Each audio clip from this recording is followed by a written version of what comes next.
mais aujourd'hui. L'Angola serait-il un partenaire fiable pour accompagner la République démocratique du Congo dans cette guerre dans la partie est du pays, d'où viendra justement la solution définitive vis-à-vis de l'insécurité qui persiste dans la partie est? Sommes-nous un État digne de son nom sous l'ère Félix-Antoine Tshisekedi Tshilombo? Madame, Messieurs, bonjour et bienvenue à vous sur CML 13 Télévision. Nous avons l'honneur de recevoir pour vous Monsieur Aristote Ngarime, il est secrétaire national en charge de la communication du parti politique PPRD. Nous allons avec lui évoquer en tout cas la question liée à la sécurité grandissante dans la partie est de notre pays. Vous le savez très bien, je l'ai dit, il est membre du parti politique PPRD. Avec lui également, nous allons justement parler de informations qui essayent de fuiter de ce rumeur qui veut simplement nous faire croire qu'il y a justement un dialogue en vie, des négociations entre Félix Tshisekedi et Joseph Kabila, parce qu'on aurait appris qu'ils seraient séparés, mais on apprend également qu'ils sont encore en train de discuter pour aboutir à un quelconque dialogue, et il nous dira, tellement qu'il est secrétaire national en charge de la communication, il nous dira la motivation du PPRD de ne pas s'enrôler, parce que nous avions tous suivi Emmanuel Ramazani Shadari, qui est secrétaire permanent du parti, et qui avait demandé aux Congolais de ne pas s'enrôler. Pourquoi? Et c'est lui qui nous dira les raisons qui ont poussé justement leur parti à ne pas s'enrôler. Monsieur Aristote Ngarime, bonjour et bienvenue à vous. Bonjour cher Nathan, qu'il me soit permis d'avouer que c'est une joie immense de se retrouver ici. Merci. Quand j'arrive ici, je pense à un ami, à un frère, Louis-France Kouzekissa. D'abord, le PDG, c'est un ami, un frère, un collègue. Nous étudions ensemble, nous sommes au 3e cycle. Moi, j'ai déjà défendu. Je ne sais pas qu'est-ce qu'il attend, cher ami Louis-France. Vous devez défendre, je suis là. Je voudrais vous rappeler, je ne sais pas si vous êtes tombé sur cette nouvelle. Il a été agressé le dimanche. J'arrive. Je voulais aussi épingler. Donc, cher Louis-France, je souhaite que vous puissiez défendre votre mémoire. Je sais de quoi vous êtes capable. Très bien. Et on attend que vous pouvez venir aussi acclamer, vous féliciter. J'ai appris par la voie des ondes, j'ai appris par la voie des réseaux sociaux et autres que vous étiez agressé par les militants de l'IDPS. Ça, il faut le dire, très cher ami. Ça, c'est de la lâcheté. C'est un acte ignoble. C'est de la barbarie. Nous ne pouvons pas accepter qu'on puisse agresser un journaliste, agresser un citoyen, tout simplement parce qu'il a émis un avis contraire à la gestion du pays, tout simplement parce qu'il a dit non à ces régimes, tout simplement parce qu'il il trouve comme si ces régimes, c'est une erreur de parcours, une parenthèse politique malheureuse qu'il faut très vite fermer. Et l'UFRance est d'accord qu'il faut très vite faire partie, mais c'est Félix Tshisekedi par la voie démocratique, pour espérer avoir un autre président. Le fait d'avoir une position pareille ne fait pas de lui un ennemi de la République. On ne peut pas aller l'agresser, on ne peut pas aller jusqu'à toucher à ses biens. Il semblerait même qu'on avait touché à son véhicule. Il a même perdu ses deux téléphones. C'est inimaginable. C'est tout sauf l'état des droits. C'est de la barbarie, c'est de l'incivisme. Ça, ce n'est pas un parti politique. Ça, ce sont les talibans. Et nous disons que tôt ou tard, ils finiront par payer et nous n'allons pas changer notre avis. C'est tel notre avis. Merci à toi, cher ami Louis-France. Je tenais à te le dire. Merci pour cette invitation et je me sens beaucoup plus honoré. Merci. Nana. Merci beaucoup, très cher Aristote Ngarime. 261 jours déjà depuis que votre membre du PPRD est en prison. Quelle est la suite? Est-ce qu'on peut en une minute retenir c'est que la suite du dossier de votre collègue en prison, Jimmy Kitenge? Jimmy Kitenge encore à Makala. Il ne faut pas aller par quatre chemins. Jimmy Kitenge, c'est un prisonnier politique de ce régime. La communication politique de Jimmy Kitenge faisait très mal à Félix Tshisekedi et à son régime. Jimmy Kitenge a innové dans la communication et il a nommé ce régime comme étant un régime des incompétents, régime des jouisseurs, régime des stagiaires, des gens qui n'avaient aucune vision de la République. Et Jimmy dénonçait tout haut au nom de la démocratie, de la liberté d'expression. Et Jimmy était protégé par la loi portant statut de l'opposition. Parce que Jimmy était le porte-parole de notre parti, le PPRD. À cela, il ne pouvait pas faire l'objet de l'enlèvement parce qu'il était dans l'exercice de ses fonctions en qualité d'opposant. Djimé a été enlevé depuis le 26 juillet 2022. Il a fait 10 jours à l'ANER, torturé de l'ANER à la prison centrale de Makala jusqu'à ce jour. Donc, 261 jours selon Nico Faye. En effet, Djimé est encore à Makala détenu. Nous savons qu'il n'y a pas les droits dans les dossiers de Djimé. C'est la politique. C'est la volonté politique. Il n'y a pas les droits. Jusqu'aujourd'hui, nous ne savons pas qui est le plaignant dans les dossiers de Djimé. Nous n'en savons pas. Quelles sont les infractions retenues contre Djimé? Nous ne savons pas. Pourquoi Djimé est retenu à Makala? Nous ne savons pas. C'est tout simplement parce que le régime de l'IDFS se sentait très mal par rapport à la communication de Djimé Kitenge, raison pour laquelle il est là. Parce que Djimé Kitenge est égal à 10 communicateurs de l'IDPS.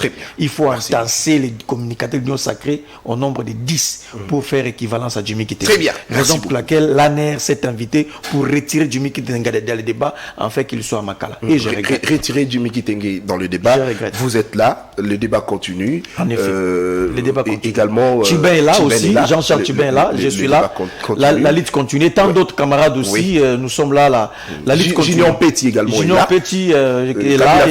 Oui, le débat continue. Merci. Il y a toute une équipe. Très bien, merci beaucoup. Alors, est-ce qu'il y aura-t-il un dialogue avant les élections? Ce sont deux questions que le Congolais se pose parce que au regard de certaines sortes des deux sorties médiatiques du président Félix Tshisekedi qui avait évoqué à Genève que les élections pourraient être hypothéquées justement au regard de la situation de l'Est, et il a encore rappelé cela lors de la conférence de presse conjointe animée avec le président français Emmanuel Macron ici à Kinshasa. Félix Tshisekedi a évoqué justement les élections qui pourraient être hypothéquées. La CENI également s'est plaint qu'elle n'a pas reçu l'argent pendant plusieurs mois de la part du ministère de Finances, et les Congolais également s'inquiètent pour dire que voilà, est-ce qu'il y aura-t-il élection réellement le 20 décembre 2023? Est-ce qu'il y aura dialogue? Est-ce que Félix Tshisekedi négocie avec Joseph Kabila Kabange? La réponse, vous en aurez tout de suite avec M. Aristote Garimé. Alors, M. Aristote Garimé, j'aimerais que vous puissiez éclairer un peu le Congolais parce que vous êtes la bouche autorisée du parti politique PPRD. Est-ce que Kabila est en train de négocier avec Tshisekedi pour amener le pays à un dialogue? Je l'ai dit avec une fermeté. Je l'ai dit avec énergie. Je l'ai dit parce que c'est moi qui dois le dire. Très bien. Chargé de la communication. Le PPRD n'est pas concerné par ces dialogues que vous entendez de gauche à droite. Le PPRD est préoccupé d'abord pour qu'il y ait la sécurité à l'est du pays. Très bien. Parce que vous le savez, il y a l'insécurité à l'est. Les M23 continuent à s'étendre, à se mouvoir, et nous, PPRD, nous sommes très préoccupés pour qu'on puisse rétablir la sécurité à l'est du pays. Les dialogues, ça ne nous concerne pas. Nous ne sommes pas demandeurs. Nous ne sommes pas preneurs. À ce jour, le plus important, c'est l'insécurité à l'est. Chers messieurs, vous voulez encore des Kabila auprès de vous. N'aviez-vous pas dit que Kabila, c'était lui le blocage? N'aviez-vous pas dit que c'est Kabila qui intimait l'ordre à ses ministres de boycotter l'autorité du président de la République, Félix Tshisekedi? Vous n'aviez pas dit que Kabila, c'est lui qui a tué ce pays pendant 18 ans. Vous n'aviez pas dit que Kabila, c'était lui le sorcier. Et si le Congo ne développait pas, si le Congo n'était pas un État émergent, c'était parce que c'est Kabila qui était là. Aujourd'hui, Kabila s'est retiré. Il s'occupe de ses champs. Il est soit à Kachamata, soit à Kingakati. Il s'occupe de sa vie. Il a sa vie privée. Alors comment aujourd'hui vous suscitez les débats, l'approche de venir créer un dialogue? Donc vous voulez encore aujourd'hui amener celui qui vous avait dit autrefois, celui qui bloquait, celui qui n'était pas la personne indiquée, venir encore coaliser avec vous. Pourquoi aviez-vous, n'est-ce pas, rompu l'alliance FCC Cash? C'est parce qu'il y avait des motivations. Est-ce que vous avez déjà répondu à ces motivations-là? Donc, vous avez compris que c'est la vérité aujourd'hui. En réalité, le problème n'était pas Kabila. Le problème était que c'était un régime des incompétents. Des gens qui n'avaient aucune vision de la gestion de la chose publique. Des gens qui tâtonnaient. des gens qui n'avaient pas l'expérience, des gens qui n'avaient pas l'expertise. Ce sont ces gens-là arrivés au sommet de l'État, ils commençaient à trouver comme justification sur le dos de Kabila. Et c'est Kabila qui me bloque, c'est Kabila, c'est Kabila. Est-ce que c'est encore Kabila qui vous empêche de payer les fonctionnaires? Est-ce que c'est encore Kabila qui vous empêche d'acheter les armes et munitions puisqu'on a déjà enlevé l'embargo? Et c'est encore Kabila qui vous empêche? C'est encore Kabila qui vous empêche d'éradiquer l'insécurité à l'Est? Ce qui revient à dire, laissons Kabila tranquille. Il a déjà fait ses 18 ans au pouvoir, plus même, il est une personne ressource. Si vous voulez avoir la vie de Joseph Kabila Kabange comme un citoyen congolais, cela est réglementé par la loi. Il y a la loi portant statut des anciens présidents de la République. Kabila est pris en charge à travers cette loi. Très bien. Il est une personne de ressources. Si vous respectez tout ce qui est dans cette loi, il peut donner son avis comme un expert, comme un ancien président. Mais venir nous dire qu'aujourd'hui, vous voulez un dialogue pour que nous puissions légitimer la transition de quelques mois, alors nous disons, ça ce n'est pas notre avis, c'est d'abord l'insécurité à l'Est qui nous préoccupe. Très bien. Monsieur Ariston Gaï, mais vous avez dit que le dialogue ne vous concerne pas, vous, PPRD. Alors, pourquoi aviez-vous boycotté le processus d'enrôlement? Parce que, si seulement cela s'est dit, c'est parce qu'on a constaté que le PPRD a refusé de se faire enrôler, et c'est pourquoi on pourrait croire à un quelconque dialogue qui pourrait amener le pays justement à une transition pour quelques années, et puis organiser les élections. Pourquoi aviez-vous boycotter l'enrôlement des électeurs? Vous avez encore quelques minutes pour répondre. Merci, cher Nathan.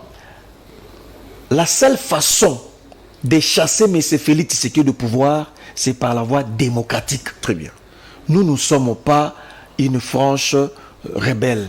Nous n'allons utiliser que la démocratie, les urnes, le moyen pacifique pour faire chasser M. Félix Tshisekedi de pouvoir. Raison pour laquelle, pour chasser ces régimes agonisants, régimes finissants, régimes des incompétents, régimes de tâtonnement, nous avons besoin des élections. Le PPRD se prépare pour les élections. Le PPRD cherche les élections. Chaque jour, moi, en ce qui concerne ma base, je prépare ma base pour les élections. Mais pas n'importe quelles élections. Il faut qu'il y ait des élections transparentes, des élections apaisées, des élections qui font appel à l'inclusivité. Premier test. IDPS avait dit que nous avions mal organisé les élections en 2006. Nous avions mal organisé les élections en 2011. Nous avions mal organisé les élections en 2018. Si IDPS arrivait au sommet de l'État, IDPS organiserait les meilleures élections que nous avons jamais connues dans ce pays. C'était le propos de l'IDPS. Premier test, c'est le bureau de la CENI.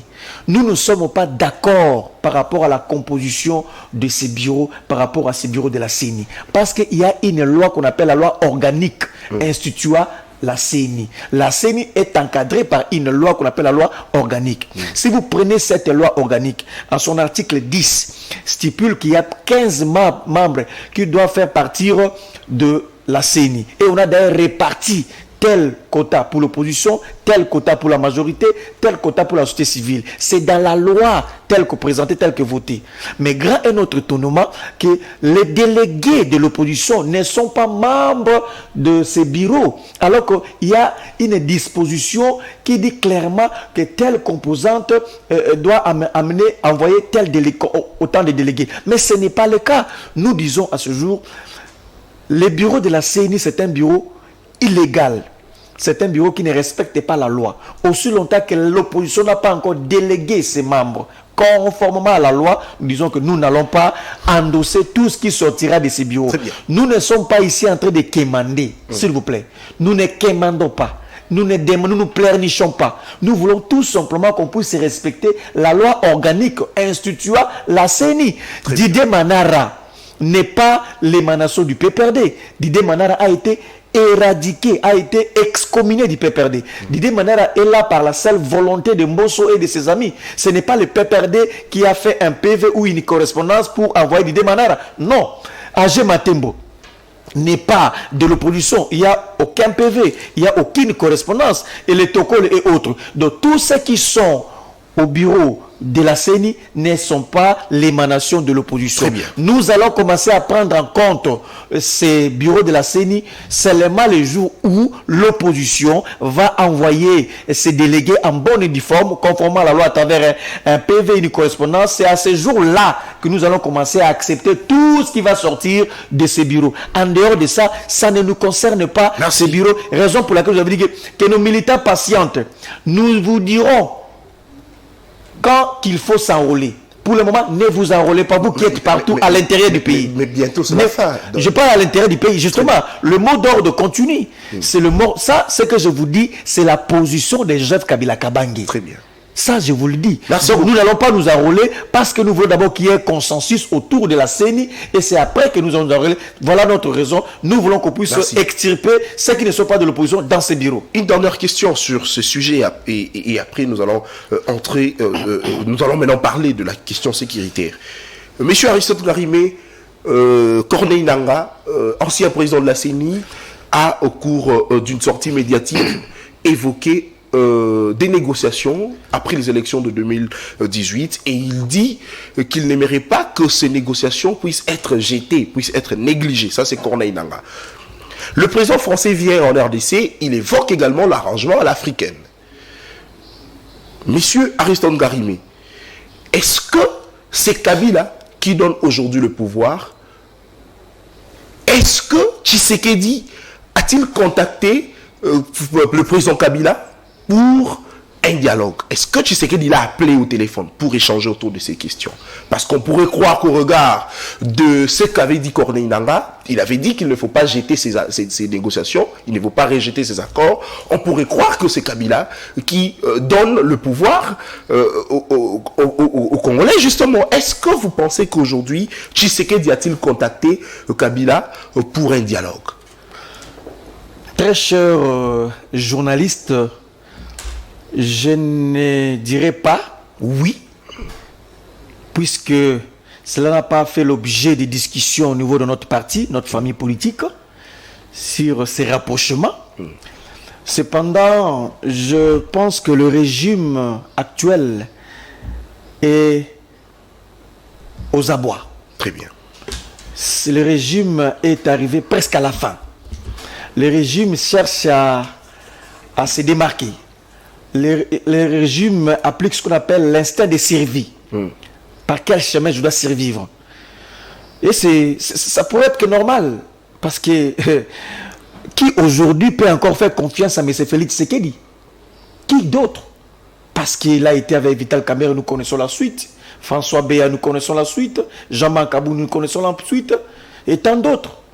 Donc, c'est l'instinct de survie. Chercher à appeler les anciens présidents ou soit les anciens dignitaires, les autres politiciens, c'est l'instinct de survie. Merci. Mais à ce jour, cela n'a pas fait l'objet de discussions dans notre famille politique et ce n'est même pas à l'ordre du jour. Très bien. Ce qui est à l'ordre du jour, c'est notamment l'insécurité à l'Est. Merci Il faut qu'on beaucoup. puisse éradiquer cela. Ce qui est urgent pour l'instant, c'est l'insécurité à l'Est. Voilà. Il faut qu'on puisse éradiquer cela. Il s'appelle Monsieur Aristote Ngarimé. Il est secrétaire national en charge de la communication du parti politique PPRD de Joseph Kabila Kabange. Et c'est avec lui que nous sommes en train de poursuivre, en tout cas, cet échange au cours de ce plateau de votre magazine. Samuel Chevaux, que vous aimez très bien. Madame, Messieurs, merci de la confiance que vous cessez de nous révéler, de nous renouveler. Alors, nous parlons ici maintenant de la situation sécuritaire dans la partie est de notre pays. J'ai posé quelques questions tout au début. Est-ce que l'Angola serait-il un bon partenaire pour accompagner la République démocratique du Congo à l'est du pays? Parce que nous avons tous suivi le président Joao Lorenzo qui a manifesté en tout cas cette volonté d'envoyer l'armée angolaise, d'accompagner le FRDC dans cette situation pénible. Et la deuxième question que j'ai posée au cours de cette émission est celle de savoir d'où viendra la solution définitive pour la République démocratique du Congo. Et la troisième question, sommes-nous un État digne de son nom sous l'ère Félix Antoine Tshisekedi Tshilombo? Monsieur Aristote Ngarimé, vous avez 5 minutes pour analyser la première question. Est-ce que l'Angola serait un bon partenaire pour la République démocratique du Congo vis-à-vis de ce qui se passe dans la partie est de notre pays? En 5 minutes. Je pense que là, vous abordez la question sécuritaire. Très bien. J'ai saisi cette opportunité pour attirer l'attention des uns des autres que l'inadmissible est arrivé dans la province du Bazouélé. Un drame est arrivé dans la province du Bas-Zuélé. Lequel? Vous savez, je suis de la province du Bas-Zuélé. Nous avons l'impression comme si la province du Bas-Zuélé présente l'image d'un enfant dont les parents sont pauvres. Même si elle hausse les tons, même si elle crie, personne ne peut prêter attention, personne ne peut venir l'aider. Dans les territoires d'Ango, dans la province du Bas-Zuélé, on a enlevé plus de 45 personnes et personne n'en parle dans la chefferie Mopoï. 45 personnes ont été enlevées dans la province du Bas-Zuélé, territoire d'Ango. Par des personnes non autrement identifiées. Par des personnes non autrement identifiées. Ce qui est grave, cela n'a même pas fait l'objet d'une communication auprès, dans les conseils des ministres.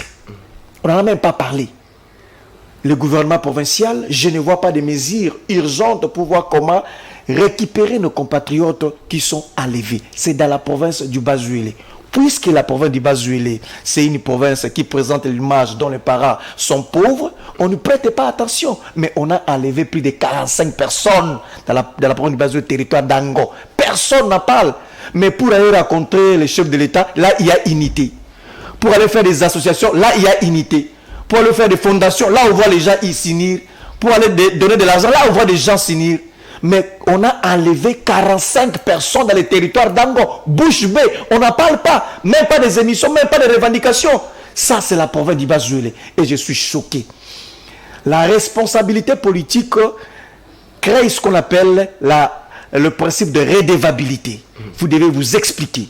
Vous devez orienter. Vous devez encadrer. Donc, moi, je pense qu'il est plus que temps que l'actuel régime puisse éradiquer l'insécurité qui se passe dans la province du Bas-Zuélé avec le phénomène Mororo et les ainsi de suite. Là, c'est dans les territoires d'Ango. C'est grave, personne n'a pas...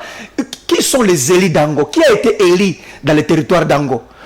Où sont les députés de Bas-Zuélé? Où sont les sénateurs, les sénatrices de Bas-Zuélé? On a enlevé 45 personnes. Le message est passé. Vous n'existez pas sans les Bas-Zuélé. C'est Bas-Zuélé qui fait de vous ce que vous êtes. Vous avez le mandat, tout c'est le Bas-Zuélé.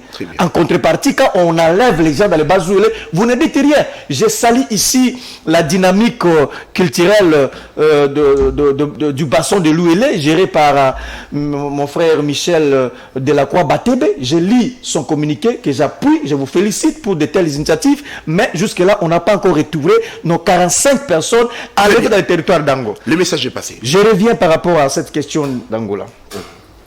Chers messieurs, l'État congolais, je le dis encore, sous Félix Tshisekedi, c'est un État malade. Un État malade. C'est un État failli. C'est un État agonissant. C'est un État qui a atteint des VIH et qui développe plusieurs symptômes de maladies, notamment l'insécurité que vous voyez ici. Un État doit d'abord compter sur son armée. D'abord sur son armée. Un État doit mettre en contribution son armée. Un État doit valoriser son armée.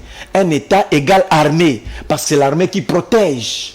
Mais nous avons l'impression ici, bien que la RDC compte plus de 200 000 hommes dans nos forces armées, mais nous avons l'impression qu'on n'exploite pas nos forces armées. Nous voulons beaucoup plus savoir la politique de Metandi, l'Angola, l'Ouganda, ainsi de suite. Alors que nous avons une armée, il suffit de réinquiéter cette armée, de revoir cette armée, de donner le moyen à cette armée, nous allons gagner.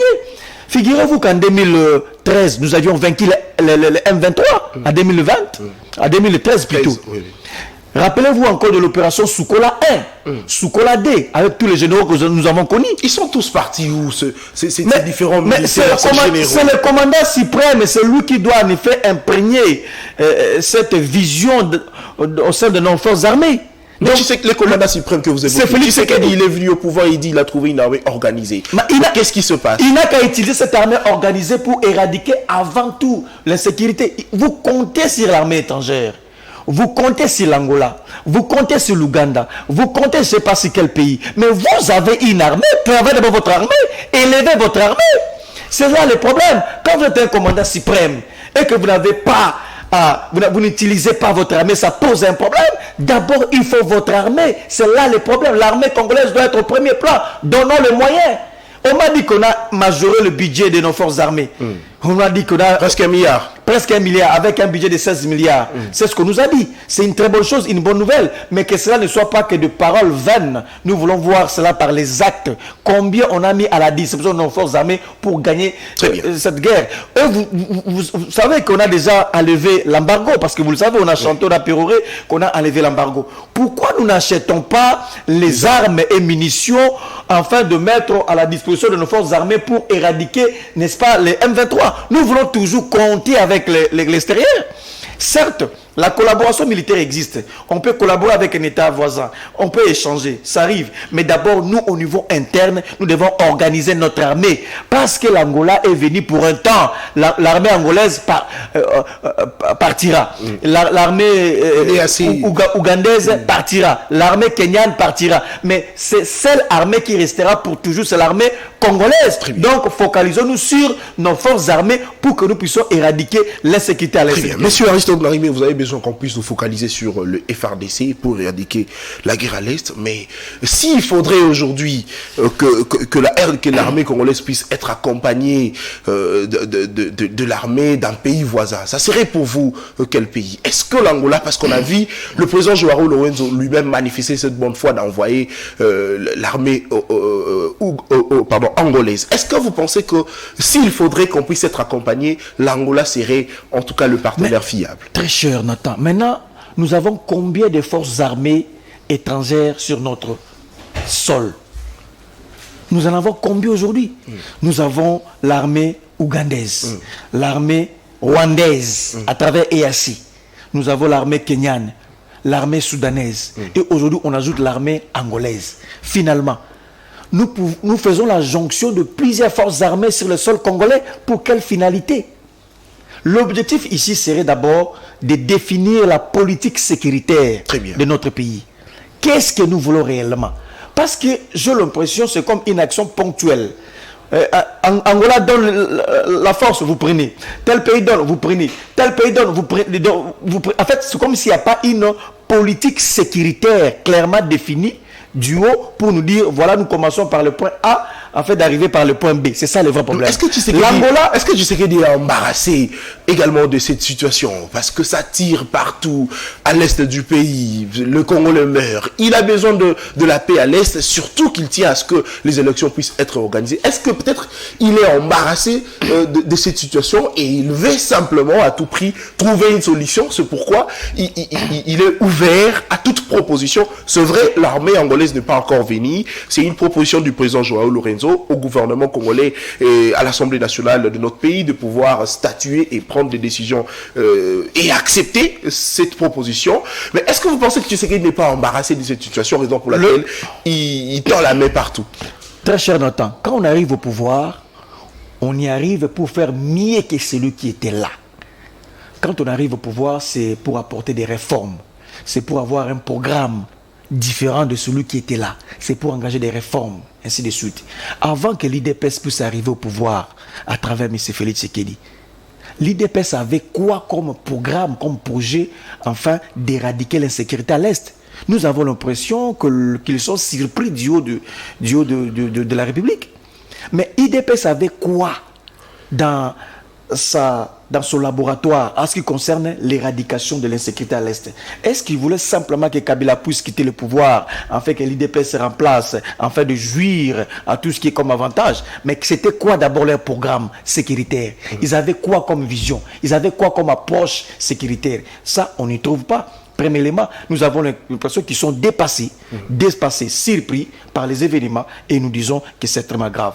Mais moi, je pense on peut bien avoir l'armée angolaise ici, on peut aussi avoir l'armée ougandaise. Je crains qu'il y ait affrontement entre les deux armées sur le sol congolais. Comment ça? Parce que nous avions connu ça à Kisangani. À Kisangani, il y avait l'armée ougandaise et l'armée rwandaise. Les deux armées se sont affrontées dans la ville de Kisangani et cela a causé beaucoup de morts. On parle même de la guerre de 6 jours aujourd'hui à Kisangani. Des forces étrangères qui, en effet, cherchent chacun ses intérêts, se sont affrontés. Et je crains aujourd'hui, avec l'arrivée de l'armée angolaise, une armée, j'estime qu'elle sera loyale. À côté, il y a une armée que nous jugeons déloyale, c'est l'armée ougandaise. Les deux armées vont se retrouver ici en RDC. Et nous craignons qu'il y ait affrontement entre les deux armées. Nous craignons que les théâtres macabres que nous avons vécu à Kisangani puissent encore se répéter à l'est du pays. Parce que comment vous voulez, vous seul, un seul pays, avoir plus de 5-6 forces armées sur votre sol? Il y a un problème. Donc, définissez d'abord clairement votre politique sécuritaire.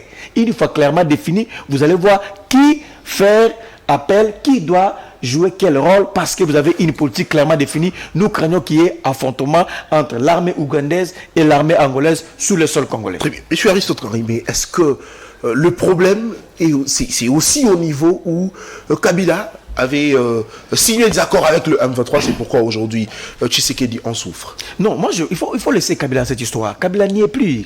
En 2023. Mais parce qu'on dit, il y a eu brassage, il y a eu mixage. C'était à l'époque de Kabila. En 2000, d'abord il faut rappeler ici le brassage, le mixage, c'est l'une des recommandations de l'accord de Sun City. Ça ne venait pas de Kabila. C'était lors de, pour parler de Sun City, que nous nous sommes dit qu'il fallait procéder par le brassage et mixage. C'est ainsi qu'aujourd'hui, nous avons mis ça en application. Ce n'était pas la volonté de Kabila, mais de tout le belligérant. Très bien. Là, maintenant, de côté. Et d'aider. Kabila avait déjà défait les 1-23 en 2013. Mais Kabila comment est-ce qu'ils sont revenus? Ils sont revenus parce que le régime en place a tenté de recontacter encore le 1-23. Vous n'avez pas suivi le porte-parole de 1-23 qui a clairement dit que leurs éléments étaient ici pendant 7 mois. Logés. Pendant 7 mois, ils sont même allés à Kazangulu, tout ça, inspecter là où ils seront logés. C'est ça justement le problème. Et il y a eu les accords signés, les propositions de promesses entre le M23 et le régime en place. Rien à voir avec Kabila. Ces promesses n'ont pas été respectées, n'ont pas été tenues, raison pour laquelle vous voyez tout ce qui est à l'est aujourd'hui, la rébellion, tout ça. Donc Kabila n'y est pour rien. Kabila avait déjà fini avec le 1-23 en 2013. On ne parle plus. Le 1-23 a été conjugué au passé. On n'en parlait plus du M23, on parlait d'autre chose. Mais c'est avec l'avènement du régime de l'IDPS que nous voyons clairement et visiblement la résurgence du M23. Et ça, c'est de l'incompétence. Monsieur Aristote Karimé, est-ce que la République démocratique du Congo est aujourd'hui un État digne de son rang, de son nom, sous l'ère Tshisekedi?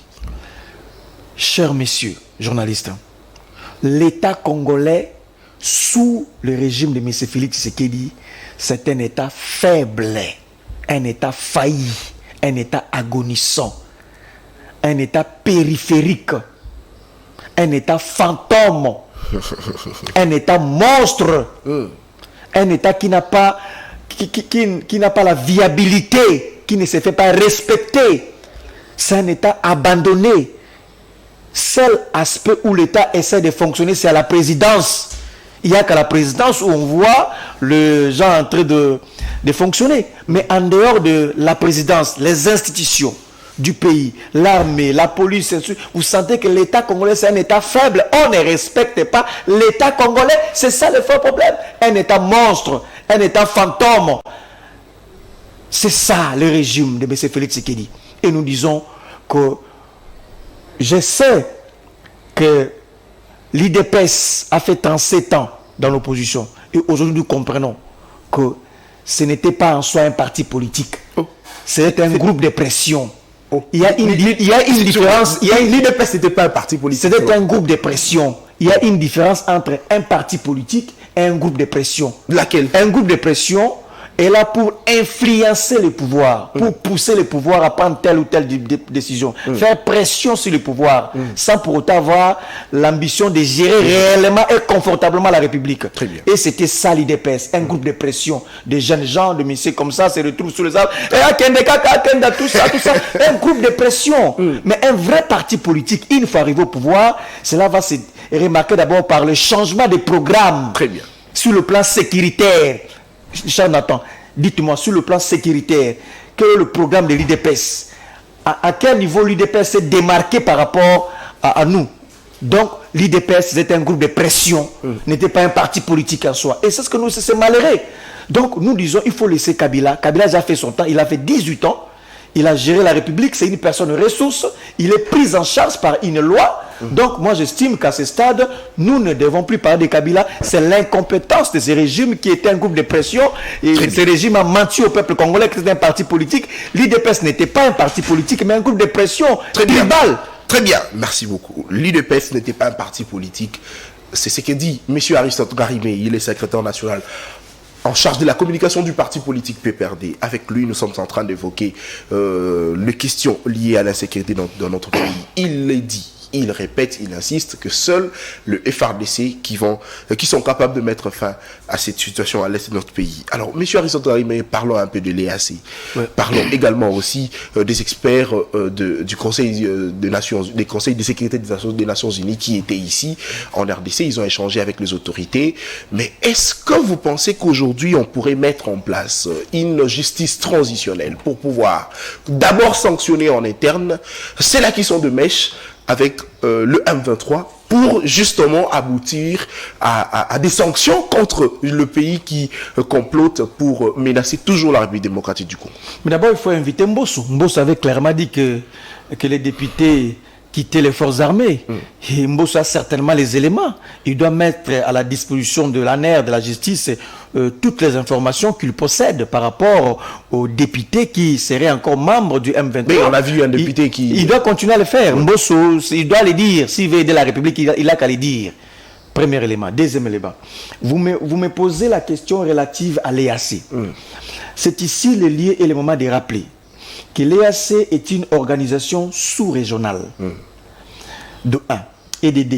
Avant d'intégrer une organisation sous-régionale, vous devez d'abord définir vos intérêts. Vous, un État, définir vos intérêts. De 2. Vous devez d'abord chercher à comprendre le climat qui a prévalu lors de l'élaboration ou soit de la création de cette organisation. Qu'est-ce qui a fait qu'on puisse créer l'EAC? Et quel est l'État qui a été initiateur de la création de l'EAC? Et quel est l'État qui a le monopole ou soit qui a la gestion de l'EAC? Vous ne devez pas entrer dans l'EAC sans maîtriser en effet le méandre. C'est une organisation sous-régionale. Il faut comprendre tout ça. Très bien. Parce qu'on crée une organisation internationale par rapport à une vision.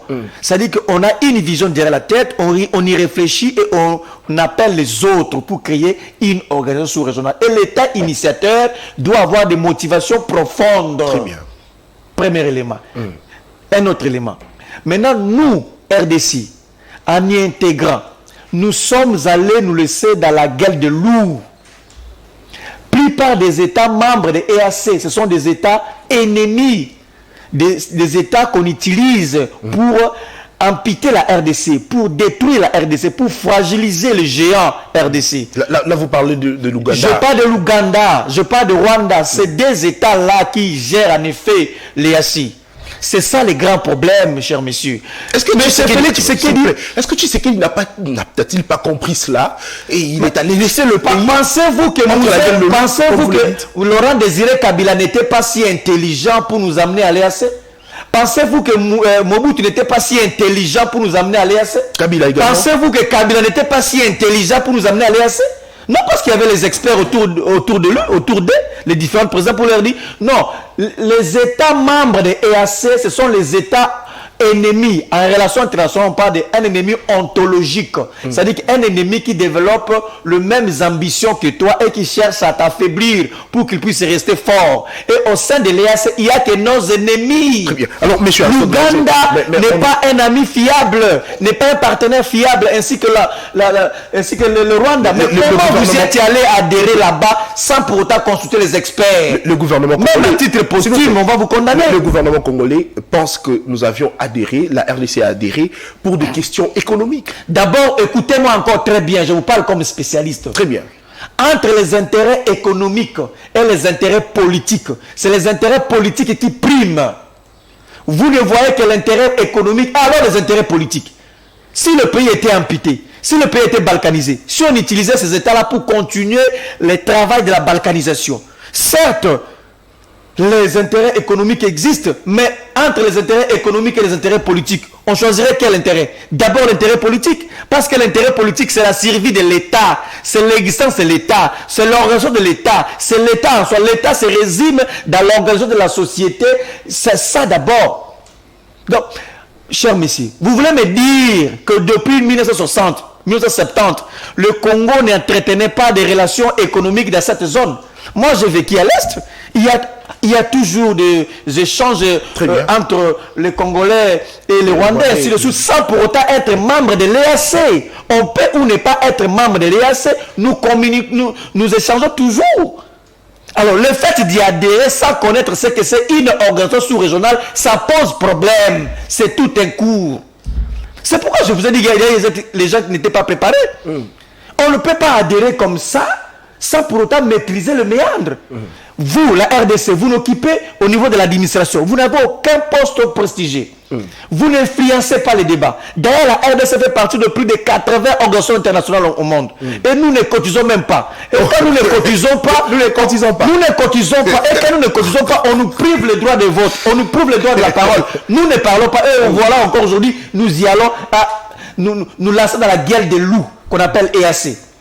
Vous pensez, vous êtes convaincu, Nathan. Vous là, vous êtes vraiment convaincu. Si on met autour d'une table Museveni, Kagame et Félix Tshisekedi, pensez-vous que Kagame va plus aimer Félix Tshisekedi plus que Museveni? Pensez-vous que Museveni va vraiment aimer Félix Tshisekedi plus que Kagame? Non, c'est faux, ce sont des nilotiques, ils se connaissent, les deux sont en coalition, ils se mettront ensemble contre Félix Tshisekedi. Très bien. Parce que l'un a été avec l'autre pendant la rébellion, il était au service des renseignements. Comme vous le savez, Kagame, en Ouganda, il a travaillé avec Museveni. Ils se connaissent, ils sont si proches. Ne voyez-vous pas le fils de Kagame et le fils de Museveni se rendre régulièrement à Kigali? Il y a des liens. Alors, comment vous amenez le pays dans une organisation sous-régionale que nous ne maîtrisons pas, sous prétexte que des intérêts économiques? Entre les intérêts économiques et les intérêts politiques, il y a un problème. Il y a trois raisons qui poussent un État à déclarer la guerre. Allez-y, rapidement. Quand les intérêts politiques sont menacés, là, on ne tergiverse pas. Très bien. Quand les intérêts politiques semblent être menacés, un État est prêt pour déclarer une guerre, pour faire la guerre, parce que son intérêt politique est menacé. Deuxièmement, quand l'intérêt économique, ou c'est les intérêts économiques, c'est la prospérité économique, si c'est menacé, un État peut aussi faire la guerre. Troisième élément, quand l'identité nationale, la culture de votre pays semble être menacée, vous pouvez aussi faire la guerre. Voilà trois éléments. Et tous ces éléments-là sont réunis et les gens qui sont allés à l'EAC sont en train de nous combattre par rapport à ces trois éléments. Et nous ne pouvons pas adhérer à l'EAC. C'était une erreur grave. Très bien. Il faut tout à fait ce centre, quitter cette organisation sous-régionale. Un jour, je souhaiterais avoir une émission beaucoup plus élaborée pour parler des organisations internationales ou des relations internationales. Je vais vous expliquer. Donc, le fait d'adhérer à l'EAC, cela n'a rien résolu. Rien résolu. C'était une bourde. Monsieur Ariston Raimé, nous sommes déjà presque arrivés à la fin de cette émission. Mais on a vu les experts ici du Conseil de sécurité des Nations Unies, ici à Kinshasa, ils ont échangé avec nos autorités de notre pays. Est-ce que vous pensez que pour qu'on obtienne des sanctions contre le Rwanda, il faudrait faire venir toute personne ou tout président ou encore le membre du Conseil de sécurité des Nations Unies pour obtenir les sanctions contre le Rwanda? Ou sinon, qu'est-ce qu'il faudrait faire pour obtenir des sanctions contre ça? C'est de l'hypocrisie, cher Nathan, c'est de l'hypocrisie. La France apporte son soutien au Rwanda. La Grande-Bretagne également apporte son soutien au Rwanda. Nathan, par quel mécanisme qu'on a confié la francophonie au Rwanda? Parce que la personne qui gère la francophonie aujourd'hui, c'est une dame rwandaise. Elle s'appelle Mushikiwabo. C'était la France qui avait porté cette candidature. C'est la France qui s'est présentée comme un grand défenseur du Rwanda. Vous voyez? Donc, la France est avec le Rwanda. La Grande-Bretagne est avec le Rwanda. Tout ce qui se passe là, c'est de l'hypocrisie. Nous avons dit qu'il faut beaucoup plus compter sur l'effort interne, créer les sentiments nationaux, créer la cohésion nationale, créer le patriotisme en interne. Et c'est avec ça que nous pouvons faire face à ces gens. Donc c'est ça le vrai problème. Moi, je ne crois pas qu'on va sanctionner le Rwanda. Je n'y crois pas. Parce que le Rwanda est leur partenaire. Et ils sont ensemble. Et ils nous exploitent via le Rwanda. Mais la force viendra que sur le plan interne. Avec le sentiment national, la cohésion nationale. C'est avec ça que nous pouvons faire quelque chose. Très bien. Monsieur Aristote Ngarimé, nous sommes arrivés à la fin de cette émission. Vous avez 1 minute pour conclure. Je vais faire la synthèse de tout ce que nous avons dit en ces lieux. Très bien.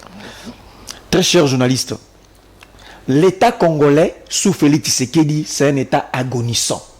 C'est un État fantôme. C'est un État malade. C'est un État qui est atteint de VIH, qui présente plusieurs symptômes. C'est ça l'État sous Félix Tshisekedi. Si ce n'est pas les symptômes sur le plan sécuritaire, c'est économique et social, chômage, ainsi de suite, parce que l'État est malade et atteint de VIH. C'est ça l'État sous Félix Tshisekedi. De deux, je suis fort convaincu que pour redresser, pour rétablir la sécurité dans notre pays, il faut miser, il faut travailler avec nos forces armées, mettre les moyens pour que nos forces armées puissent rétablir la sécurité. Je crois beaucoup à nos forces armées. Parce qu'en 2013, nous avons vaincu le M23. Je me rappelle de l'opération Soukola 1, l'opération Soukola 2. Je crois à nos forces armées. Et de trois, nous, PPRD, nous ne sommes pas concernés par les dialogues. Joseph Kabila Kabange, président national du PPRD, dont je représente ici dans cette émission, n'est pas concerné par ces dialogues. Ce qui nous concerne beaucoup plus, c'est l'éradication de l'insécurité à l'est du pays. On continue à tuer, on continue à violer, il faut d'abord éradiquer. Mais c'est Félix Tshisekedi avait dit qu'il a la diplomatie agissante. Avec cette diplomatie agissante, qu'il puisse éradiquer l'insécurité à l'est. Mais c'est Félix Tshisekedi nous a dit qu'il a un budget de 15 milliards. Si pas 16 milliards, avec ce budget-là, qu'il puisse éradiquer l'insécurité à l'Est. Il nous a dit que tout va pour le mieux et tout ça, il y a les investisseurs, qu'il puisse utiliser tout ce qu'il a pour éradiquer l'insécurité à l'Est. C'est ça notre position et nous ne voulons pas d'abord qu'on nous parle de dialogue, éradiquer l'insécurité. Et pour terminer, j'ai évoqué la question de ma province, la province du Bas-Uélé, territoire d'Ango. On a enlevé plus de 45 personnes. On n'en parle même pas. Même au Conseil des ministres, on n'en parle même pas. Je ne sais pas si le Bas-Uélé n'est plus une province de la RDC, au point où de ne pas faire référence à ce qui s'est passé, c'est extrêmement grave. Donc, en grosso modo, le régime de M. Félix Tshisekedi, le régime de l'IDPS, c'est une erreur de parcours. C'est une parenthèse politique malheureuse qu'on doit faire un effort pour effacer ces régimes en 2023 si on organise les élections transparentes. Que plus jamais qu'on puisse nous parler d'un responsable de l'IDPS au sommet de l'État. Très bien. Merci beaucoup. Vous le savez très bien et vous le dites certainement, madame, messieurs. Joseph Kabila ne parle pas, mais il parle à travers ses communicateurs, le communicateur de son parti politique. C'est pourquoi, parce que j'ai l'honneur de recevoir pour vous M. Aristote Ngarimé, il a si bien dit, il est la bouche autorisée du parti politique PPRD, il a dit que le PPRD n'est pas concerné par un quelconque dialogue. Vous qui êtes à la maison, vous avez certainement eu la réponse à cette question. Et il a encore dit que seuls le FRDC qui sont capables d'apporter la paix vis-à-vis de la situation sécuritaire à l'est de notre pays. Madame, messieurs, cette émission est terminée. Monsieur Aristote Ngarimé, merci à vous d'avoir répondu à toutes nos questions. C'est moi, merci. Et à vous également qui nous avez suivis à la maison. Merci de la confiance renouvelée. Merci. On se retrouve comme ça demain. Le mercredi, ça sera avec le même plaisir. D'ici là, portez-vous bien. Tout à l'heure, la libre opinion avec lui, France Kouzekessa. Au revoir.